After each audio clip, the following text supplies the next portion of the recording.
अस्सलाम वालेकुम। आज हमारा टॉपिक है एमवीसी के अंदर मॉडल्स। तो मॉडल्स क्या होते हैं, ठीक है, मैं आपको बता देता हूँ। मॉडल हमारे पास क्या है, पहले तो थर्ड पिलर है किसका, एमवीसी का, ठीक है। यहाँ पे हमारे पास क्या कंटेन कर रहा होता है, मेरी पूरी एप्लीकेशन का डेटाबेस कंटेन कर रहा होता है, ठीक है। अगर मैं यहाँ पे विजुअल स्टूडियो पे एमवीसी का क्या ले लेता हूँ, एमवीसी का अगर मैं एप्लीकेशन ब्लैंक एप्लीकेशन लेता हूँ, तो जिस तरीके से हमारे पास कंट्रोलर का फोल्डर बना हुआ रहता है, व्यू का फोल्डर बना हुआ रहता है, एक और फोल्डर बना हुआ होता है मॉडल का, ठीक है जी। तो अब ये किस तरीके से वर्क कर रहा होता है, इसके अंदर हम किस तरीके से काम कर रहे होते हैं, ये हम लोग बात करते हैं आज की क्लास में, ठीक है। सबसे पहले मॉडल के फोल्डर के अंदर भी हमारे पास सी शार्प की फाइल्स मौजूद होंगी, ठीक है। सी शार्प की फाइल मिलेंगी, सी शार्प की फाइल मिलेंगी, सी शार्प की, और सी शार्प का वो कोड मिलेगा जिसके अंदर कुछ पीस ऑफ प्रॉपर्टीज होंगी, ठीक है। पीस ऑफ प्रॉपर्टीज से मुराद है यहाँ पे मेरे पास जितने भी आप लोगों के डेटाबेस में आप लोगों ने टेबल बनाए थे ना, डेटाबेस में आप लोगों ने टेबल बनाए थे स्टूडेंट का, एम्प्लॉय का, ठीक है। तो यहाँ पे मैं हर टेबल के लिए अलग अलग सी शार्प की क्लास बना सकता हूँ, ठीक है। अगर मैंने यहाँ पे मॉडल के ऊपर काम करना है तो मैंने क्या करना पड़ेगा, सी शार्प की क्लास बनाऊंगा, सही है। सी शार्प की क्लास बनाऊंगा कुछ इस तरीके से, ये देखिए फॉर एग्जाम्पल मैं स्टूडेंट के लिए बना रहा हूँ, स्टूडेंट का डेटा को मैं गेट करना चाह रहा हूँ,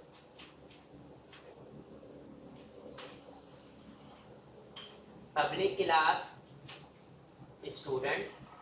तो ये मेरे पास एक स्टूडेंट नाम की क्लास आ गई, ठीक है। स्टूडेंट नाम की क्लास आ गई। अब एक टेबल के अंदर क्या क्या हो सकता है, हमारे पास कॉलम्स हो सकते हैं। कौन कौन से कॉलम हो सकते हैं, आईडी, नेम, पासवर्ड, एज, ठीक है। ये सारे हमारे पास क्या हो सकते हैं, ठीक है। तो अब मेरे पास क्या करूंगा, इसकी प्रॉपर्टीज मौजूद होती है। हम लोगों ने गेट सेट की प्रॉपर्टीज पढ़ी थी, ठीक है। इनकैप्सुलेशन के दौरान हम लोगों ने गेट सेट की प्रॉपर्टीज पढ़ी थी। अगर मैं इनको फर्स्ट टाइम कॉल करूंगा तो इनके अंदर मैं वैल्यूज असाइन करूंगा, दूसरी बार कॉल करूंगा तो मैं इनको क्या करवा सकता हूँ, इनकी वैल्यू को गेट कर सकता हूँ जो मैंने सेट किया है, ठीक है। उसको मैं प्रिंट करवा सकता हूँ। तो फिलहाल मेरे पास क्या नहीं मौजूद है, डेटाबेस मौजूद नहीं है। तो ये मेरे पास ये जो क्लासेस हैं किस तरीके से काम कर रही होगी, ये क्लासेस किस तरीके से काम कर रही होगी। मैं अपने कोई भी डाटा पास करूंगा, यहाँ से टेक्स्ट बॉक्सेस से जो भी डाटा पास करूंगा, फॉर एग्जांपल व्यू से जो भी डाटा मैंने पास किया, तो मैंने सेट किया हुआ होगा कि इस टेक्स्ट बॉक्स में जो भी डाटा पास करूँ वो पहले जाके इन प्रॉपर्टीज में होल्ड होगा, इन क्लास की प्रॉपर्टीज में होल्ड होगा, और फिर इस क्लास के थ्रू मेरे पास डेटाबेस के अंदर क्या हो जाएंगी, जो जितनी भी मेरे पास फील्ड्स होंगी, जितना भी डाटा होगा डेटाबेस के अंदर सेंड हो जाएगा, ठीक है जी। तो बीच में मेरे पास कौन रोल प्ले कर रहा है, मॉडल्स प्ले कर रहे हैं। तो वो एक सी शार्प की फाइल होती है, ठीक है जी। तो फॉर एग्जाम्पल अब मैं यहाँ पे बना रहा हूँ स्ट्रिंग, और मैंने बता दिया पब्लिक स्ट्रिंग, और उसका नाम क्या है, नेम है, ठीक है जी, नेम है। और यहाँ पे कर्ली ब्रैकेट से इस तरीके से गेट सेट, ठीक है। तो ये मेरे पास क्या होगा, एक अदर नेम का मेरे पास कॉलम आ गया। इस तरीके से जितनी मर्जी चाहे वो मेरे पास कॉलम मौजूद हो सकते हैं, स्ट्रिंग, पासवर्ड, गेट सेट। तो मैं क्या करूंगा, हाँ गेट सेट, ये मेरे पास प्रॉपर्टीज कहलाती है। क्या कहलाती है, प्रॉपर्टीज। इसका मतलब ये है कि मैं जब भी मैं इन प्रॉपर्टीज को पहली बार कॉल करूंगा तो इनके अंदर कोई ना कोई वैल्यू असाइन कर दूंगा। क्या असाइन कर दूंगा, वैल्यू असाइन कर दूंगा, ठीक है। और फिर जब मैं इनको दोबारा कॉल करूंगा तो मैं इनको क्या करवा सकता हूँ, प्रिंट करवा सकता हूँ। देखो पहले आपने एक चीज को कॉल को वेरिएबल में क्या करते, पहले कुछ स्टोर करवाते फिर प्रिंट करवाते हैं। तो गेट सेट सेम नेम का वेरिएबल है जिसके अंदर पहले कुछ वैल्यू होल्ड कराओगे फिर प्रिंट कर सकते हो, ठीक है जी। इसी तरीके से कुछ वैल्यू होल्ड करेगी फिर डाटा को आगे सेंड कर देंगे, सही है। तो ये मेरे पास जितनी क्लासेस होंगी डेटाबेस में उसकी उतनी हमारे पास क्या बन सकती है, ये हमारे पास सी शार्प की फाइल्स बन सकती हैं। तो यहाँ पर मैं आता हूँ और मॉडल के अंदर क्या बना लेता हूँ, राइट क्लिक करके ऐड, और ऐड के अंदर मेरे पास न्यू आइटम, और न्यू आइटम में आने के बाद मैंने क्या करना है, यहाँ पर कहाँ गया, कोड, कोड में आओ तो आपको सी शार्प की एक क्लास नजर आ रही है। यहाँ पे क्लास का नाम आप क्या रखना चाह रहे हो, फॉर एग्जाम्पल आप रखना चाह रहे हो स्टूडेंट, ठीक है, और आपने ऐड कर दिया तो आपके पास एक अदद क्या आ जाएगी, क्लास आ जाएगी जिसकी एक्सटेंशन क्या है, स्टूडेंट, सी एस है, ठीक है। मैं इसको थोड़ा जूम कर देता हूँ,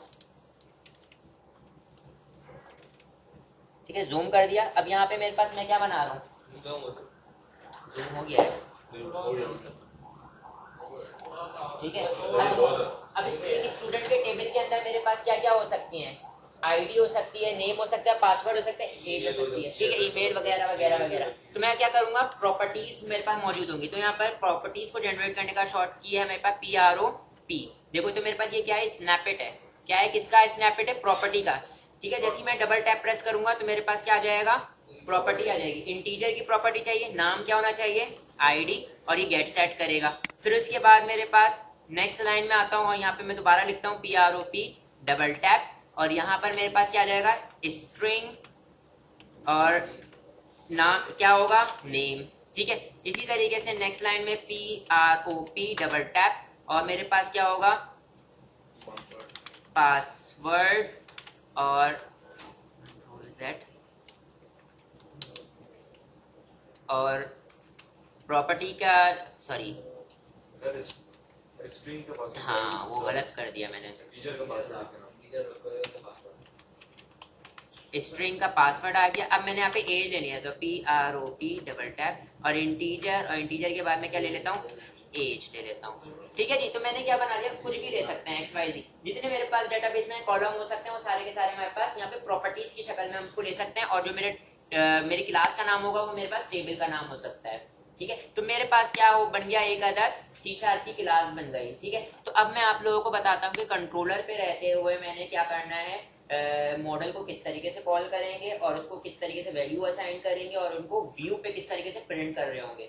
बाद में मैं ये इसकी कनेक्टिविटी किसके साथ करवा दूंगा, मॉडल की डेटाबेस के साथ करवा दूंगा, तो हमारे पास कनेक्टिविटी क्या हो जाएगी, डेटाबेस के साथ हो जाएगी। जो भी आप लोग वहां से व्यू से जो भी आप फिल करोगे डेटाबेस के अंदर जा रहा होगा, सही है। तो अभी मैं आप लोगों को सिर्फ और सिर्फ इसको डीलिंग करना सिखा रहा हूँ, कंट्रोलर से इसको डील कैसे कर रहे हैं, ठीक। तो हमारे आते हैं, इसका मतलब हमारे पास एक क्या होना चाहिए, कंट्रोलर मौजूद होना चाहिए। कंट्रोलर लिया, कंट्रोलर को मैंने एम्प्टी कंट्रोलर ऐड कर लिया। कंट्रोलर का नाम मैं क्या रख रहा हूँ, होम, कुछ भी रख सकते हैं, इसमें कोई मुजायका नहीं है। अब मैं यहाँ पे इसके ऊपर क्या ऐड कर रहा हूँ, एक अदद व्यू ऐड कर रहा हूँ, ऐड व्यू, और व्यू का नाम मैं इंडेक्स ही रहने देता हूँ, मैंने व्यू ऐड कर लिया।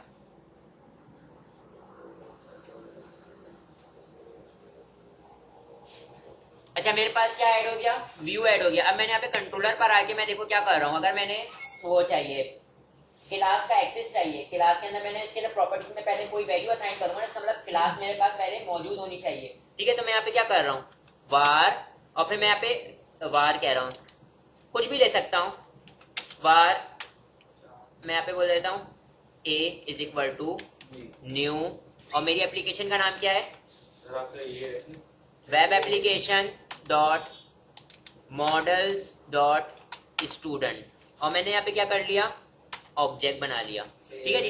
जब मैंने इसका ऑब्जेक्ट बनाया स्टूडेंट वाली क्लास का, और उसको मैंने कहाँ होल्ड कर लिया, इधर। वार में मैंने क्यों लिखा है, वार डाटा टाइप में क्यों रखा है, क्योंकि अगर मैं यहाँ पे सारी वो आ जाती है ना, सारी किस्म की हमारे पास क्या आ जाती है, डेटा टाइप्स यहाँ पे आ जाती है, ठीक है। तो मेरे पास क्या आ गया, एस में जैसे मैं ऑब्जेक्ट बनाया मैंने स्टूडेंट नाम का, तो इसका मतलब स्टूडेंट मेरे पास इस मेथड के अंदर अवेलेबल हो गया, ठीक है। और अगर अब मैं यहाँ पे क्या करता हूँ, एस डॉट करता हूँ, तो देखिए मेरे पास अवेलेबल हो रहा है ID. ID is equal to, मैं यहाँ पे मैनुअली दे देता हूँ, ID is equal to 1, S dot name is equal to Ali, S dot password is equal to 1 2 3 4 5, string ही में तो दिया बेटा, S dot age is equal, age किस में था, इंटीजर में था ना, ठीक है जी। और अब मैं यहाँ पर आता हूँ, यहाँ पर आने के बाद इधर देखें, अब अगर मैंने व्यू, मैंने क्या करना है, व्यू पे प्रिंट भी करवाना है, जो मैंने यहाँ पे सब कुछ करा है, ठीक है। तो इसका मतलब मैं यहाँ पे क्या करूंगा, व्यू बैक को यूज करूंगा, view bag dot A is equal to, उसमें मैं क्या होल्ड करवा दूंगा, एस। तो इसका मतलब अब मैंने डायनेमिकली डाटा को कहाँ सेंड कर रहा हूँ, मैं वो व्यू पे सेंड कर रहा हूँ, ठीक है। कहाँ से सेंड कर रहा हूँ डाटा को, कंट्रोलर से, ठीक है। तो डायनेमिकली सेंड कर रहा हूँ, तो मेरे पास जितना भी डाटा यहाँ पे असाइन हुआ है वो कहाँ, वो क्या हो गया, वो मैं व्यू पे प्रिंट करवा सकता हूँ। तो मैं व्यू पर आ रहा हूँ, व्यू पर आने के बाद फॉर एग्जाम्पल मैं यहाँ पे बोलता हूँ, ठीक है, मैं यहाँ पे टेबल की शक्ल में प्रिंट करवा देता हूँ, ठीक है। तो यहाँ पर मैं ले रहा हूँ, मैं टेबल पहले तो पैराग्राफ की शक्ल में प्रिंट करवा देता हूँ, फिर टेबल में मैं बाद में करवाता हूँ आप लोगों को। मैं यहाँ पे पहले ले लेता हूँ, कोई हेडिंग लिख लेते हैं ताकि पता लगे कि हमारे पास क्या आ रहा है, ये डाटा आ रहा है। तो मैं यहाँ पे बोल देता हूँ कि मॉडल का डाटा, स्टूडेंट का डाटा था ना, स्टूडेंट डाटा। और यहाँ पर आने के बाद मैं क्या करता हूँ, सीधे होके बैठो काइंडली। मेरे पास पहले आईडी, मैं डायरेक्ट लिख ले रहा हूँ, तो लेबल में भी मैं लिख सकता था, ठीक है। लेबल के बाद मैं यहाँ पे क्या करता हूँ, फिर या मैं एक काम ये करता हूँ कि पैराग्राफ लिख लेता हूँ। पैराग्राफ के अंदर मैं लिखता हूँ आईडी, और यहाँ पर मैं इस तरीके से @viewback डॉट। अब देखिए इधर मैंने इसको क्या कॉल करना है, ए। अगर मेरे पास अगर मैं ए करूंगा तो मेरे पास ए की मुख्तलिफ किसी भी चीज मेरे पास लानी, तो यहाँ पे मैं मल्टीपल ऐसे डॉट डॉट करके लेकर आऊंगा नहीं। तो इसका मतलब मैंने यहाँ पे जो भी मैंने व्यू बैक में होल्ड करके लेकर आ रहा हूँ उसको मैंने कहीं और भी होल्ड करना पड़ेगा, सही है, तो आगे मैं इसको इजिली काम कर कॉल कर सकूं। तो मैं अपने पेज पे क्या करता हूँ, यहाँ पर आने के बाद व्यू बैक डॉट ए के अंदर जितना भी डाटा मौजूद है आ गया है मेरे पेज पे। मैंने क्या करना है, उसको यहाँ पे वार एस के अंदर होल्ड कर लिया, तो मेरे पास एक और वेरिएबल के अंदर मैंने असाइन कर दिया जितना भी डाटा आ रहा है। और अब मैं यहाँ पे क्या कॉल कर सकता हूँ, इधर देखें @s डॉट id। एस आपने नाम दिया हुआ, आप कुछ भी दे सकते हैं। फॉर एग्जाम्पल मैं यहाँ पे लिख देता हूँ यू डॉट id, ठीक है। कुछ भी दे सकते हैं, जरूरी नहीं है जो वहाँ पे हमने वर्कशीट दी थी हम वही में। हाँ, यहाँ पर मैं सबको इस तरीके से प्रिंट करवा लेता हूँ आईडी। फिर मेरे पास क्या आ गया, नेम, और मैं यहाँ पे व्यू डॉट नेम, और यहाँ पे मैं क्या कर देता हूँ पासवर्ड, और यहाँ पे मैं क्या ले लेता हूँ एज। और इसी तरीके से इनको मैं यहाँ पे भी लिख देता हूँ ताकि पता लगता रहे कि क्या है। सेव किया, सेव करने के बाद मैं यहाँ पे कंट्रोलर को रन कर रहा हूँ, तो मेरे पास बाय डिफॉल्ट क्या रन होगा, होम का इंडेक्स ही रन होगा। और मेरे पेज पे क्या डाटा नजर आ रहा होगा, देखो मैंने देखो कहाँ किया, मॉडल से डाटा लेकर आया, कहाँ पे पहले इंडेक्स में आया मेरे पास, ठीक है। और फिर क्या हुआ, उसने व्यू के ऊपर सेंड किया। मैंने आपको बोला ना कि हमारे पास कंट्रोलर क्या कर रहा होगा, मिडिल में मेरे पास वो दोनों से क्या कर रहा होगा, इंटरएक्टिविटी कर रहा होगा। मॉडल से जो भी डाटा उठाएगा कहाँ पे लेकर आएगा, अपने पास लेकर आएगा, फिर व्यू के ऊपर वो उसको असाइन कर रहा होगा, ठीक है जी। तो ये रन हो रहा है, आगे बैठो जी। सारा का सारा डाटा मेरे पास आ गया, सही है।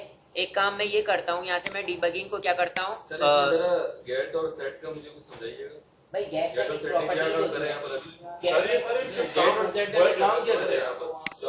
बता रहा हूँ देखिए सर, आपने जब पहली बार इसको कॉल किया, आईडी को कॉल किया ना, सही है, तो इस मेरे पास क्या हुआ, जो भी आपने इसमें असाइन किया था वो उसमें आईडी में जाके स्टोर हो गया, आईडी वाली प्रॉपर्टीज में जाके होल्ड हो गया।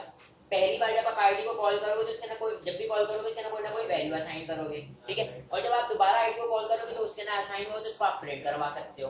प्रॉपर्टीज में हमारे पास वैल्यू चेंज करनी है उसकी आईडी, एक तरीके का वेरिएबल ही होता है, वेरिएबल ही होता है। अगर मैं इसको दोबारा वैल्यू चेंज करूंगा दूसरी वैल्यू को होल्ड कर लेगा वो, जैसे वेरिएबल की तरह वेरिएबल होता है ना। सर में प्रॉपर काम क्या है मॉडल का हमारे पास काम यही है, जैसे मैंने आपको बताया है क्या कर रहा होता है, यहाँ पे C# फाइल बना देता है, जितने भी हमारे पास डेटाबेस के ना टेबल होते हैं उन सब की C# फाइल बना देता है। तो एक मिनट, C# फाइल बना देता है। और अब होता ये है कि ये जो फाइल है ना, ये क्या करती है, डेटाबेस में डायरेक्ट डाटा कैसे जाएगा, डायरेक्ट तो डाटा नहीं जाएगा ना। तो यहाँ पे मेरे पास ये जो भी आपका डाटा डेटाबेस में जाना है या कुछ भी होना है, तो पहले इन प्रॉपर्टीज में होल्ड होता है, फिर डेटाबेस में चला जाता है। अभी डाटा डेटाबेस में जा सकता है, नहीं गया, नहीं गया, इसके लिए कोड लिखना पड़ेगा। अब हमने पीस ऑफ कोड लिखना पड़ेगा, डेटाबेस से कनेक्टिविटी करनी पड़ेगी, फिर हमारे पास डेटाबेस में जाएगा ना। समझाने का मकसद ये कि अभी मेरे पास मैंने प्रॉपर्टीज बताई है, प्रॉपर्टीज में सॉरी मॉडल के अंदर जो C# फाइल होती है वो मैंने बताया है कि हर टेबल की इस तरीके से बन सकती है, सही है। तो इसके पहले वैल्यू असाइन करेंगे। अभी तो मैं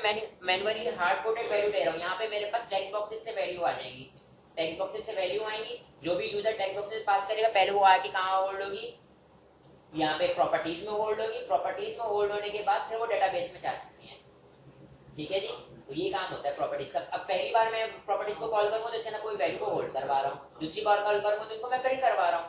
ठीक है जी। और ऐसा नहीं है कि एक बार मैंने एक वैल्यू असाइन कर दी तो वो परमानेंट असाइन होगा, वेरिएबल की तरह है, टेम्पररी कंटेनर है। अभी आपने कंट्रोलर में होल्ड कराई थी। हाँ, कंट्रोलर में मैंने देखो देखो आपने प्रिंट करा दी, देखो मैंने कंट्रोलर में इज इक्वल टू करके असाइन कर दिया तो ये क्या हो गया, ये होल्ड हो गई, ये होल्ड हो गई। प्रॉपर्टीज को कॉल ये किया प्रिंट हो गई। हाँ, अब मैंने इसको होल्ड करवाया और उनको व्यू पे प्रिंट करवा दिया। ठीक है जी। तो ये चीज समझ में आ गई। सर पेज खोलिए सर, मॉडल वाला। पहले मैंने क्या बनाया, देखो अगर पेज के ऊपर मेरे को क्या चाहिए, मॉडल का कोई भी C# फाइल चाहिए तो इसका मैंने क्या करना पड़ेगा, एक्सेस लेना पड़ेगा। ऑब्जेक्ट बना के एक्सेस लिया, लेकिन आप ये देखें इधर पूरा एड्रेस बता रहा हूँ कि ये मॉडल देखो सेम फोल्डर में होती तो डायरेक्ट क्लास का नाम लिख देता, लेकिन मैंने बताया भाई इस एप्लीकेशन के अंदर, इस नेम स्पेस के अंदर ये वाला जो फोल्डर है इसके अंदर से इस क्लास का ऑब्जेक्ट बनाना। ठीक है जी। तो यहाँ पे मेरे पास न्यू करके बनाया तो उसका ऑब्जेक्ट बन गया, और ये सारी जितनी भी इसके लिए जितनी भी प्रॉपर्टीज थी वो मेरे पास क्या हो गई, अवेलेबल हो गए। और फिर मैंने स्टूडेंट टेबल का नाम दिया ना सर, स्टूडेंट टेबल का नाम दिया ना, स्टूडेंट का नाम दिया था सर। वो मॉडल वाला नेक्स्ट पेज खोलते हो, मॉडल वाला, ये देखें। क्यों ले रहे हो, वीडियो दे दूंगा ना, वो तो मैं जा रहा मेरे से करवाऊं फिर। ठीक है, ये चीज समझ में आई। सर व्यू वाला पेज। वेट, एक और चीज, डीबगिंग अगर मैं आप लोगों को बता रहा हूँ कि किस तरीके से आपके पास अगर कोई एरर आ रहा हो, वैल्यू फॉर एग्जांपल मैंने इसके अंदर वैल्यू असाइन करी है इज इक्वल टू 1 और यहाँ पे आपके पास आउटपुट पे 1 नहीं आ रहा हो, तो आपने देखना है कि वैल्यू असाइन भी हो रही है, होल्ड भी हो रही है या नहीं। एरर चेक कर रहे होते हैं, बेसिकली फ्लो चेक कर रहे होते हैं कि हमारे पास क्या फ्लो है हमारी एप्लीकेशन का। तो मैं यहाँ से रन कर रहा हूँ, देखना तो मैं किस तरीके से डिबगिंग करूंगा। ये मैंने रन किया, रन करने के बाद मेरे पास मेरी एप्लीकेशन दोबारा इधर आ जाएगी, मतलब है कि मेरे कोड में आ जाएगा, आउटपुट डायरेक्ट नहीं आएगा, एक एक स्टेप करके रन हो रहा है। अभी ये पहले तो डायरेक्ट आउटपुट आ जाता था ना, अब एक एक स्टेप देखो यहाँ पर आ गया। अब यहाँ पे मैं F10 प्रेस कर रहा हूँ, देखो कहाँ से स्टार्ट होगी आपकी रन होना। F10 प्रेस किया, यहाँ पे देखो ऑब्जेक्ट बना, यहाँ पे ऑब्जेक्ट बना। अभी वैल्यू क्या है, S की वैल्यू नल है। जैसे ही मैं F10 प्रेस करता हूँ नेक्स्ट लाइन में आ जाऊंगा, तो अब यहाँ पे मेरे पास इसका ऑब्जेक्ट बन चुका है। ये देखें इधर, अब क्या हो गया, इसकी वैल्यू नल नहीं रही ना। क्या बेटा, अभी देखें आईडी क्या, अभी मेरे पास आईडी क्या है, अभी मेरे पास आईडी 0 आ रही है। देखें इधर आईडी 0 आ रही है। जैसे मैं F10 प्रेस करूंगा तो मेरे पास आईडी में क्या आ गया, असाइन हो गया, 1 असाइन हो गया। इस तरीके से अली असाइन हो गया। अभी देखो अभी पासवर्ड में कुछ भी नल आ रहा है, पासवर्ड में कुछ भी नहीं है। जैसे ही मैं इंटर करूंगा तो मेरे पास पासवर्ड में 1 2 3 4 5 असाइन हो गया। इस तरीके से आईडी एज अभी क्या है 0, इंटर करूंगा तो एज असाइन हो जाएगी। अब यहाँ पर मैं एस में आके देखता हूँ तो ये देखिए सारी वैल्यू असाइन हुई भी है। तो इसका मतलब एस के पास सारी चीजें असाइन हुई है। मैंने एस को कहाँ असाइन कर दिया, अभी मेरे पास व्यू बैक एक उसमें क्या मौजूद है, नल। जैसे ही मैं F10 करूंगा तो अब मेरे पास ए के पास भी सारी चीजें असाइन हो जाएंगी, ए के पास सारी चीजें आ गई। अब ये ए की वैल्यू को मैंने कहाँ पे भेज दिया है, व्यू पे, और व्यू पे मैं इनको प्रिंट करवा सकता हूँ। तो ये मेरे पास क्या था, डीबगिंग थी। डीबगिंग करने, अब ये देखो एक एक चीज डीबगिंग हो रही है, यहाँ पे जाके प्रिंट होगा, ये सारे काम हो रहे होंगे। मैं इसको फॉरवर्ड कर देता हूँ, स्टेप ओवर कर देता हूँ, स्टेप आउट सॉरी, मतलब डायरेक्ट रन हो जाएगा। जितने स्टेप तक आपको एरर फाइंड आउट करना वहाँ पे देखो, वहाँ तो स्टेप आउट हो जाए, तो वहां तक एक एक करके स्टेप चला होगा, फिर एकदम बाहर आ जाएगा। बताया तो सही। ब्रेक पॉइंट लगाऊंगा, इधर देखें मैं आता हूँ, यहाँ पे मैंने ब्रेक पॉइंट लगाया, ब्रेक पॉइंट यहाँ पे मैंने देखे, यहाँ से डिलीट कर देता हूँ, ब्रेक पॉइंट लगा रहा हूँ। कहाँ पे लगाना है, यहाँ पे लगाना है। कहाँ गया, ये रहा break point, inside break point, तो मेरे पास ब्रेक पॉइंट अप्लाई हो गया।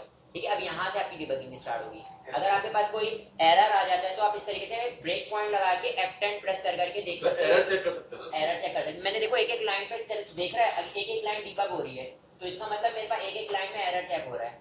ठीक है जी, जहाँ से आपको लगता है एरर, जहाँ से आपको लग रहा है कि यहाँ पे एरर आ रहा है, यहाँ पे वहाँ पे ब्रेक पॉइंट लगा दो। लेकिन ये इसे हमारे पास यहाँ पे C# के ऊपर लग सकता है, स्टार्ट और एंड का बनेंगे बस ब्रेक पॉइंट। नहीं सिर्फ ब्रेक पॉइंट। ठीक है, हमारे पास क्या है, कलेक्शन में हमारे पास लिस्ट का, अगर मैं लिस्ट बना देता हूँ, फॉर एग्जांपल मैं यहाँ पे एक लिस्ट बना रहा हूँ, is equal to new list. ठीक है, इधर देखें, और यहाँ पे मैं जो डेटा टाइप बता दूंगा उस डेटा टाइप की मैं क्या कर सकता हूँ, उस डेटा टाइप का मैं लिस्ट बना सकता हूँ। ठीक है, तो यहाँ पे मैं क्या लिख देता हूँ, स्टूडेंट लिख देता हूँ। तो स्टूडेंट मेरे पास क्या है, एक अदद क्लास है, सही है। तो इसका मतलब यहाँ पे राउंड ब्रैकेट आएंगे, सही। तो ये मेरे पास क्या बन गया, एक अदद ऑब्जेक्ट बन गया, उसको मैं किसी वेरिएबल में होल्ड कर लेता हूँ, सही। तो इसका मतलब मेरे पास एक अदद लिस्ट बन गई है जिसके अंदर में फॉर एग्जाम्पल इस तरीके का मेरे पास एक कंटेनर बन गया जिसमें आईडी आ सकती है, नेम आ सकता है, पासवर्ड आ सकता है और एज आ सकता है, ठीक है। तो मतलब एक लिस्ट बन गई इसके अंदर मल्टीपल स्टूडेंट की क्लासेस का डाटा आ सकता है, ठीक है। तो मैं अब एक स्टूडेंट की क्लास बनाऊंगा किस तरीके से, var यूजर, फॉर एग्जाम्पल मैं यूजर बोल रहा हूँ, user 1 is equal to new student, ठीक है जी। तो मेरे पास क्या हो गया, कि स्टूडेंट का ऑब्जेक्ट बन गया। फिर मैं user 1 dot id is equal to 1, user 1 dot name is equal to, ठीक है जी। फिर इस तरीके से सारे पास कर दिए मैंने। फिर मेरे पास मैं दूसरा यूजर बना रहा हूँ, user 2 is equal to new, और मैं यहाँ पे क्या बोल रहा हूँ, यहाँ पे मैंने स्टूडेंट का मैं क्या बना लेता हूँ, ऑब्जेक्ट बना लेता हूँ, ठीक है जी। तो फिर मेरे पास user 2 dot id is equal to 2, user 2 dot name is equal to Ali, ठीक है। इस तरीके से मैंने सारे जितने भी मेरे पास क्या है, जितने मेरे पास स्टूडेंट सबका मैं क्या बना लेता हूँ, इस तरीके से ऑब्जेक्ट बना के उनकी क्या पास कर देता हूँ, उनकी वैल्यूज पास कर देता हूँ। और अब मैंने ये जो वैल्यूज आएंगे ना, इन वैल्यूज को मैं कहाँ होल्ड करना चाह रहा हूँ, इस लिस्ट में ऐड करना चाह रहा हूँ। तो मैं बोलता हूँ t डॉट ऐड, और t के अंदर ऐड कर दो किसको, यूजर 1 को। तो यूजर 1 का जितना भी डाटा होगा मेरे पास इस लिस्ट में आ जाएगा, यहाँ पे फिल हो जाएगा, ठीक है। इसी तरीके से t डॉट ऐड कर दूंगा मैं क्या, यूजर 2 को, सही है। और फिर मैं क्या कर सकता हूँ, इधर देखें, व्यू बैक के अंदर होल्ड कर, व्यू बैक डॉट ए के अंदर मैं होल्ड करवा देता हूँ किसको, टी को। तो टी की जो लिस्ट थी मैंने किसको होल्ड कर, लिस्ट को किस में होल्ड करवा दिया, व्यू बैक में। मैंने आपको बताया था ना कि एक लिस्ट भी होल्ड कर सकती है व्यू बैक। और अब मेरे पास जो व्यू पे जो डाटा आ रहा है, व्यू बैक का जो डाटा आ रहा है वो लिस्ट की शक्ल में आ रहा है। मैं फॉर ईच का लूप यूज करके उसको प्रिंट करवा सकता हूँ, ठीक है जी।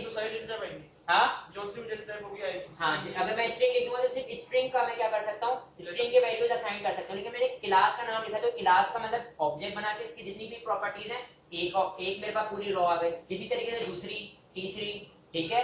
डेटा टाइप डिपेंड करती है ना। मैं यहाँ पर आता हूँ, हाँ मैं यहाँ पर आता हूँ, इधर देखें, यहाँ पर आता हूँ, इसको मैं रिमूव कर देता हूँ यहाँ से, यहाँ पे रिमूव कर दे रहा हूँ। और मैं एक लिस्ट बना रहा हूँ, तो मैं यहाँ पे बोलता हूँ var t के अंदर क्या स्टोर हो जाए, न्यू का ऑब्जेक्ट, चुप हो जाओ, न्यू। और इसके अंदर मैं क्या करता हूँ, मैं यहाँ पे अगर मैं लिखता हूँ लिस्ट, और इसके इस तरीके से यहाँ पे मैं क्या लिख देता हूँ, स्टूडेंट मिल रहा है, अभी स्टूडेंट मिल रहा है, नहीं मेरे को किस नेम स्पेस और मैंने पूरा बताना पड़ेगा ना। तो एक तो काम तरीकेकार ये है कि मैं यहाँ पे क्या लिखता हूँ, web application dot models dot student मिल गया मुझे। तो इस तरीके से मैं ऐड कर दूं। और दूसरा तरीकेकार ये है कि मैं यहाँ पर आता हूँ, और यहाँ पर आने के बाद using web application dot models, ठीक है। तो मेरे पास मॉडल मेरे पेज पे अवेलेबल हो गए, ठीक है। और अब मैं यहाँ पे इसको यूज करने की जरूरत नहीं है। अब मैं यहाँ पे क्या करता हूँ, इसको हटा के जैसे डायरेक्ट स्टूडेंट लिखता हूँ तो स्टूडेंट मुझे मिल रहा है, ठीक है, स्टूडेंट मिल रहा है ना मुझे, सही है। और यहाँ पर मैं क्या करता हूँ, इसको राउंड ब्रैकेट, तो मेरे पास एक अदद लिस्ट बन गई। कैसी लिस्ट बन गई, स्टूडेंट की लिस्ट बन गई। इसके अंदर मैं क्या कर सकता हूँ, हर स्टूडेंट की क्लास का मल्टीपल रॉस में डाटा को क्या कर सकता हूँ, स्टोर करवा सकता हूँ, ठीक है। तो यहाँ पर हम आते हैं और पहला क्या बनाते हैं हम, यूजर 1 मैं बना रहा हूँ, और मैं यहाँ पे बोल रहा हूँ न्यू, और किसका ऑब्जेक्ट बना लूंगा, स्टूडेंट का, ठीक है। और यहाँ पे मैं स्टूडेंट का सारा डाटा यूजर 1 डॉट id, और उसको मैं क्या कहता हूँ, 1 है, ठीक है। इसी तरीके से यूजर 1 डॉट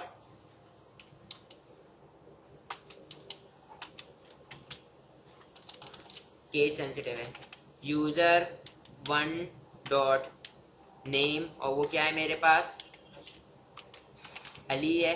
और इसी तरीके से यूजर 1 डॉट पासवर्ड, और वो क्या है मेरे पास, 1 2 3 है।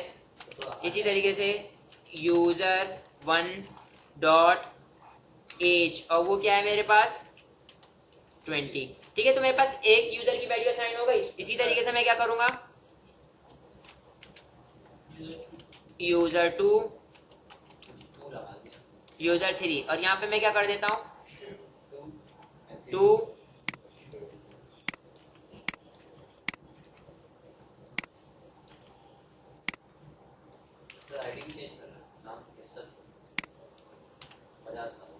ठीक है,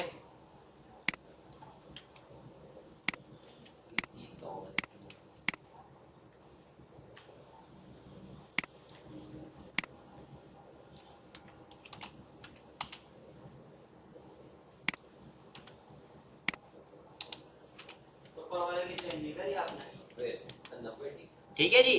और अब मेरे पास क्या होगा, तीन, मेरे पास क्या होगा, और भाई को क्या फर्क पड़ता है, मैं क्या कर रहा हूँ, टी डॉट एड, टी के अंदर ऐड कर दो, किसको ऐड कर दो, अब मेरे पास यूजर वन को, तो यूजर वन का जितना, यूजर वन का जो भी डाटा था वो कहाँ पे लिस्ट, टी वाली लिस्ट में जाके होल्ड हो गया। इस तरीके से टी डॉट ऐड करूंगा मैं किसको,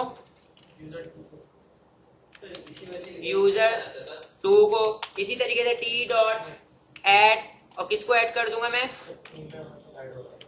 यूजर थ्री को, सही है। और अब मैं क्या कर रहा हूं, view bag dot A is equal to, मैं क्या कर दे रहा हूं, टी, तो मेरे पास जो टी के अंदर लिस्ट थी वो कहाँ होल्ड हो गई, ए में, और वो मेरे पास व्यू पे चली गई। अब मैंने इस व्यू को मैंने यहाँ पे प्रिंट करवाना है, किसको प्रिंट करवाना है, फॉर ईच के लूप में। तो यहाँ पे मैं क्या करता हूँ, सबसे पहले टेबल ले लेता हूँ, टेबल ले लिया, टेबल के अंदर हमारे पास सबसे पहले क्या होती है, टेबल रॉ, और टेबल रॉ के अंदर मेरे पास क्या होती है, टी एच, हेडिंग जो हमारे पास आ रही होगी। तो हेडिंग में मेरे पास मैं क्या करता हूँ, आईडी,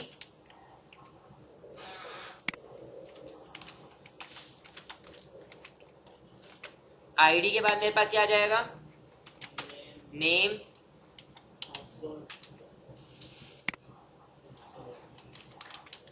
पासवर्ड,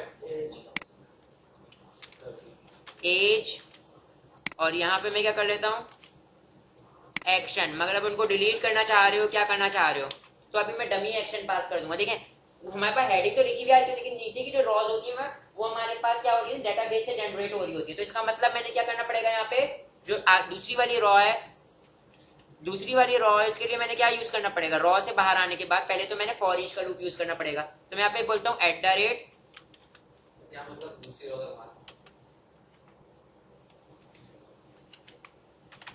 फॉर ईच का लूप आ गया। अब मैंने कलेक्शन की जगह पे क्या बताना है, व्यू बैक यू लिख देता हूँ, क्योंकि मेरे पास व्यू बैक डॉट ए जो था वो यहाँ पर आके यू में होल्ड हो गया। कलेक्शन किसके पास है, यू के अंदर, और अब आइटम के पास उसने असाइन कर दिया। अब अगर मेरे पास, मैं पे यहाँ पे क्या आएगा, टी आर आएगी, क्या आएगी, जो मैं प्रिंट करना चाह रहा हूँ उसके अंदर मेरे पास क्या मौजूद होंगी, टी डी मौजूद होंगी।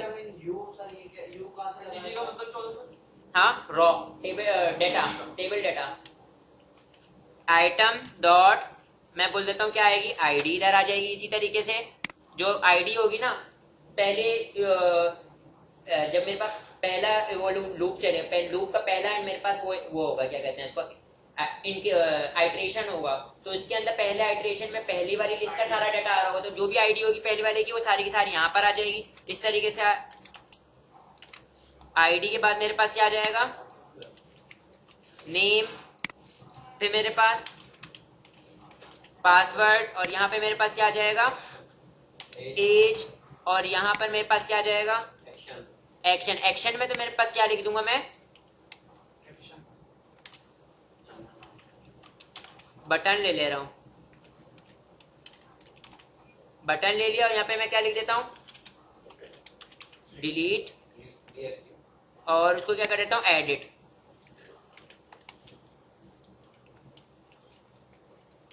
यहाँ पे क्या लिख देता हूं, एडिट। सेव किया, बूटस्ट्रैप की क्लासेस अप्लाई कर दूंगा। जैसे कि बूटस्ट्रैप की क्लासेस कौन सी हैं, टेबल बॉर्डर्ड, और यहाँ पर आने के बाद मैं क्या कर देता हूँ, बटन को क्लास असाइन किया, btn और btn डेंजर, और इसी तरीके से यहाँ पर आता हूँ, क्लास अप्लाई करता हूँ, btn और btn इन्फो, या जो भी लिख लेता हूँ। ठीक है जी। तो अब मेरे पास क्या हो रहा होगा, ये जो लूप, ये जितनी भी रॉ होंगी ना, ये पूरी की पूरी रॉ जनरेट हो रही होगी, हर आइटरेशन में एक रॉ जनरेट हो रही होगी। तो मेरे पास जितने भी रिकॉर्ड था उनके लिए कितने रिकॉर्ड था, मेरे पास 3 रिकॉर्ड था, इसका मतलब 3 रॉ जनरेट हो रही होगी। सही है भाई। और अब मैं क्या करता हूँ, इसको रन करता हूँ, व्यू बैक डॉट ए जो था ना, तुम्हें समझ में नहीं आया था, व्यू बैक डॉट ए यहाँ से आया था। देखो इधर कंट्रोलर से मैंने क्या सेंड किया था, बताता हूँ अभी, पहले आउटपुट आ जाए। देखें बेटा, मेरे पास सारा का सारा रिकॉर्ड आ गया। लेकिन अभी इसके ऊपर क्लिक करने पे कुछ होगा नहीं, बिल्कुल कुछ ना कुछ भी अप्लाई नहीं किया, जस्ट बटन बनाया, ठीक है। तो ये मेरे पास ये जो लिस्ट थी कहाँ से जनरेट हो रही थी, मैंने मैनुअली पास की हुई थी। ये मेरे पास लिस्ट कहाँ से उठकर आ सकती है, डेटाबेस से उठकर आएगी। देखो डेटाबेस से उठकर आके कहाँ पे होल्ड होगी, मेरे पास कंट्रोलर में होल्ड होगी। कंट्रोलर से मैं क्या करूंगा, उसको व्यू पे लेकर आऊंगा, उसको प्रिंट करवा दूंगा। लेकिन तरीकेकार क्या होगा, यही होगा। देखो मैंने यहाँ पे क्या बनाया, लिस्ट बनाया, एक अदद लिस्ट बनाई, डमी लिस्ट बनाई। और किसकी लिस्ट थी, वो स्टूडेंट की थी। उसका मतलब ये स्टूडेंट को फिल किससे हो सकती है, स्टूडेंट के क्लासेस से हो सकती है, ठीक है। तो मैंने पे 3 ऑब्जेक्ट बनाए और उनको इनिशियलाइज कर दिया, पहला ऑब्जेक्ट, दूसरा ऑब्जेक्ट और तीसरा ऑब्जेक्ट। और उनको फिर मैंने जो भी ऑब्जेक्ट बनाया था उनको मैंने लिस्ट के अंदर एक एक करके ऐड करता गया। और जो भी लिस्ट थी उसको मैंने व्यू बैक के अंदर होल्ड करके कहाँ पे ले आया, इंडेक्स पे ले आया। और व्यू बैक का जितना भी डाटा था उसको मैंने कहाँ होल्ड करवा लिया, एक बार वाले वेरिएबल में। और फिर मैं उसको यहाँ पे क्या कर रहा हूँ, कलेक्शन की जगह पे पास किया, उसको प्रिंट करवा लिया। जितना भी कलेक्शन था वो सारा का सारा आइटम के पास आ गया। और अब जितना भी कलेक्शन था उसके अंदर जितनी भी रॉस थी ऑटोमेटिकली लूप इतनी टाइम चलेगा, ठीक है। और फॉर ईच का बिहेवियर यही है, सही है। और जितनी भी हर बार क्या प्रिंट कर रहा होगा, एक अदद रॉ प्रिंट कर रहा होगा, क्योंकि मैंने बॉडी के अंदर क्या लिखा हुआ है, रॉ। तो एक हर बार रॉ प्रिंट हो रही है, ठीक है। और आइटम डॉट आईडी आइटम मैंने उसके अंदर कर लिया, क्योंकि आइटम के अंदर मेरे पास काफी सारी चीजें आ रही हैं, हर आइटरेशन पे पूरा का पूरा रिकॉर्ड आ रहा है, ठीक है जी। तो यहाँ पे आपके पास क्या था, मॉडल्स का मैंने आपको इंट्रोडक्शन दिया, मॉडल होता है क्या, मॉडल परफॉर्म करके दिखाया, ठीक है। अब मैंने आप लोगों को नेक्स्ट क्लास में क्या बताना है, स्ट्रांगली टाइप HTML हेल्पर पढ़ाना है, ठीक है। स्ट्रांगली टाइप HTML हेल्पर पढ़ाना है। बात क्लियर है। इसमें हमारे पास इनपुट टाइप्स आ जाएंगे कि हम लोग वहां से लिखेंगे, ABCD जो भी मैं लिखूंगा वो मेरे पास क्या हो रहा होगा, वो कहीं प्रिंट करवा सकूं, ठीक है। अभी तक हम मैनुअली पास कर रहे थे ना वैल्यू, देखें इधर, ठीक है। तो अब मेरे पास टेक्स्ट बॉक्सेस से वैल्यू उठाना शुरू करूंगा।